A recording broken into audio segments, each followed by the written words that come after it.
పెళ్లి ఆనందాన్ని ఇస్తుంది అని అంటే వేరే విషయం. ఓకే. మనకి ఎవరికైనా తోడు భగవానుడు ఉన్నాడే.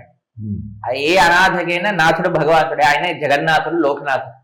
కాబట్టి మనం ఎంత భౌతికమైన సంబంధాలలో ఆనందాన్ని చూడడానికి ప్రయత్నం చేసినా దొరకంది. ఆనందం ఎక్కడ దొరుకుతుంది అంటే భగవంతుడితో మన సంబంధం ఏర్పాటు అయినప్పుడు. కాబట్టి ఏ సంబంధమైనా, భార్యాభర్తల సంబంధమైనా, ఎవరే ఆ సంబంధం ధర్మం వైపు మనకి నడిపించాలి. ఆ విధంగా ఏ సంబంధం ఉందో దాన్ని యాక్సెప్ట్ చేసి దైవ చింతన చేయాలి. అంతేగాని ఇద్దరు కలిసి మళ్ళీ చెత్త పని చేశారనుకోండి, దానివల్ల లాభం. అన్నిటికీ ఒకటే రీజన్ అండి, అన్నిటికీ ఒకటే రీజన్. నేను చెప్తున్నాను కదా, దేనికి పర్పస్ తెలియట్లేదు ఈ రోజులలో. పెళ్ళి ఎందుకు చేస్తున్నాం? ఫోటోలు తీయడానిక, ఆల్బమ్లు తయారు చేసుకోవడానిక, ప్రీ వెడ్డింగ్ ఫోటోషూట్ తీయడానిక, సంగీతులు పెట్టుకోవడానిక, ఫ్రెండ్స్ ని పిలిచి జల్సాలు చేయడానిక కాదు. పెళ్ళి అనేది ఒక లైఫ్ టైం బాధ్యత. పెళ్ళి అనేది మా గురువు గారు చెప్తారు, love means sacrifice, love means service అంటారు. ప్రేమ అంటే త్యాగం, ప్రేమ అంటే సేవ. ఈ కాన్షియస్నెస్ ఉన్నవాడు ఎక్కడో ఒక చోట పైకి కిందికి అయినప్పుడు తగ్గాలి కదండి.